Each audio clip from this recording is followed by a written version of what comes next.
alaykum. Ahli gruppa yaxshimisizlar, tuzimsizlar. Xo'p, bugun 27-iyul. Xudo xolasa biz yerni tayyorlash jarayonini olib boryapmiz. Yerni tozalayapmiz. Mana shunaqa holatda ajriqlarni to'playdigan o'rtog'imiz yasagan ajoyib texnikamiz bor. Shu bilan mana shunaqa qilib ajriqlarni to'playapmiz. Kecha o'tgan kuni toshini olib chiqdik. Bugun yana o'sha ajriq to'playdigan texnikamiz bilan to'plab yana toshlar mana shunaqa chiqdi. Xudo xolasa endi buni olib chiqib tashlasak, shu bilan yerimizni agat olishni boshlaymiz. Mana 7 ta mashinada mana shunaqa tosh chiqdi.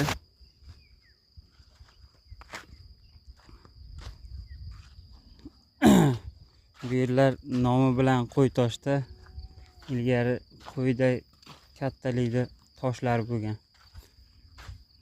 Shuning uchun nomi ham qo'y tosh. Xudo xolasa hozir men sizlarga o'sha texnikani ko'rsataman deb va'da berdim. Tog'amiz umri uzoq bo'lsin, bir kallaga kelib qolganda ishlat o'shani qilgan ekanlar. Mana ko'ryapsizlarmi? Ajriqni mana shunaqa qilib har 10-15 metrga to'plab mana shunaqa qilib bitta bu yoqqa keyin yerda oxiriga 3 ta joyga har 15 metrga mana shunaqa qilib to'plab ketadi. Mana shunaqa qilib to'playdi. Bu yerlar o'tgan yil bunaqa paytda shu darajada edi, odam yerni ko'rib qochib ketardi. Bitta ekin ekish mumkin emas deb o'ylashardi. Hali videosini ham qo'shib boraman, ko'rasizlar xudo xolasa o'tgan yilgi holatini.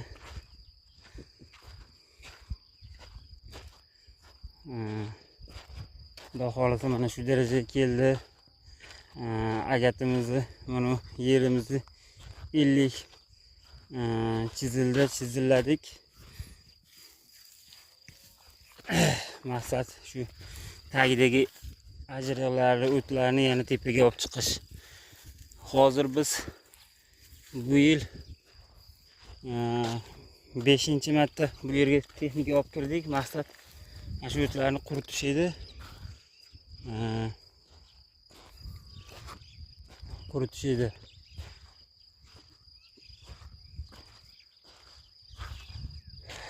Chizil bilan qilganimizda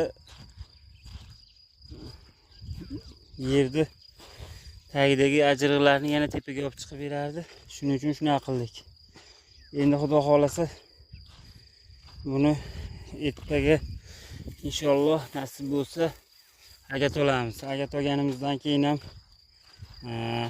agatlarning tepasini o'sha 90 oladigan katta qo'l kapatiydi, o'shaning bilan agat olamiz inshaalloh nasib bo'lsa.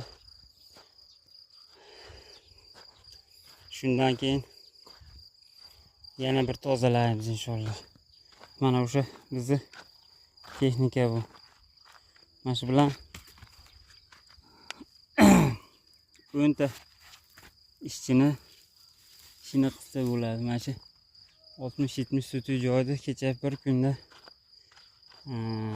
chiqdik.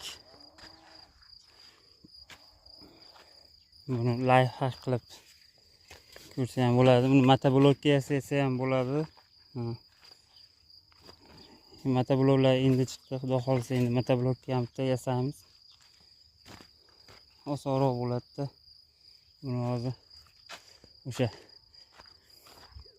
go'shtda harom mehnati halol texnikamiz bor, jonli. O'shanda yurgizdik xudo xolasa. Mana yerimiz shu darajada chiroyli bo'lib, bir ajoyib bo'lib qoldi xudo xolasa. Endi shu yengilgina ustiga chiqqan toshlarni olib tashlasak, ajriqlarni olib tashlasak yerimiz tayyor. Qadrdonlar, hali yangi kerakli ma'lumotlar kanalimizda xudo xolasa gruppamizga tashlanadi.